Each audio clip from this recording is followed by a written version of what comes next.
লাইলাতুল কদরে কোনো ব্যক্তি যদি ঈমানের সাথে সওয়াবের আশায় আল্লাহকে খুশি করার জন্য লাইলাতুল কদরে নামাজ পড়ে, আমল করে, ইবাদত বন্দেগী করে, আল্লাহ পাক রব্বুল আলামিন ওই বান্দার পূর্বের সমস্ত গুনাহ আল্লাহ মাফ করে দেয়। সুবহানাল্লাহ।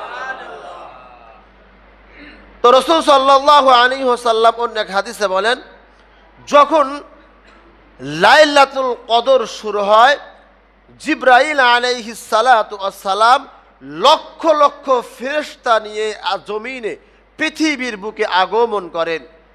আগমন করার পর যারা লাইলাতুল কদরের রাত্রিতে আমল করে, নামাজ পড়ে, জিকির তাসবিহ পড়ে, কোরআন তেলাওয়াত করে, অর্থাৎ আমলের মধ্যে নিয়োজিত থাকে, ওই ফেরেশতা জিবরাইল আলাইহিস সালাতু ওয়াস সালাম লক্ষ লক্ষ ফেরেশতা সহ ওই ব্যক্তিদের জন্য দোয়া করতে থাকে। সুবহানাল্লাহ।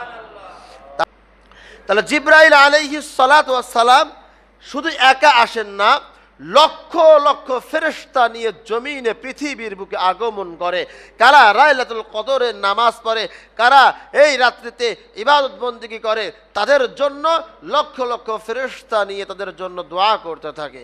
তোমরা শেষের দশকে বেজর রাত্রিতে তোমরা লাইলাতুল কদর তালাশ করো, শেষ দশকে বেজর রাত্রিতে তোমরা লাইলাতুল কদর তালাশ করো।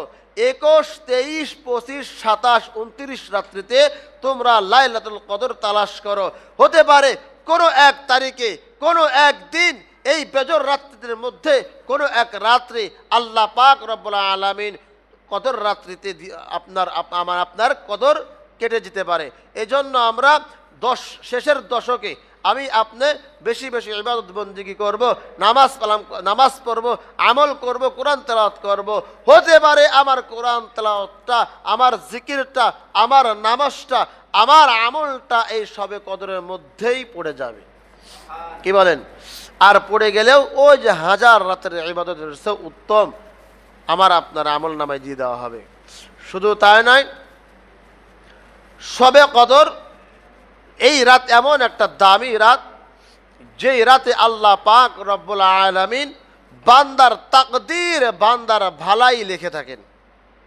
আল্লাহ পাক রব্বুল আলামিন লাইলাতুল কদরে আল্লাহ পাক রব্বুল আলামিন দামি এক কিতাব, যেই কিতাব আল্লাহ পাক রব্বুল আলামিন আমাদের মাঝে দিয়েছে, সেই কিতাবের নাম হলো কুরআন মাজিদ। কুরআন মাজিদ আল্লাহ পাক রব্বুল আলামিন এই সবে কদরে নাজিল করেছেন। বলুন সুবহানাল্লাহ।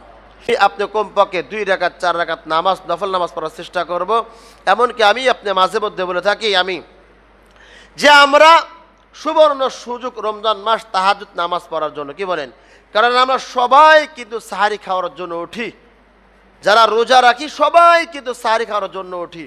তো আমরা যদি আমাদের যদি উঠতেই হয়, তাহলে আমরা কমপক্ষে 2 রাকাত 4 রাকাত তাহাজ্জুদ নামাজ আমরা পড়ব। কারণ তাহাজ্জুদ নামাজ অনেক দামি একটি নামাজ।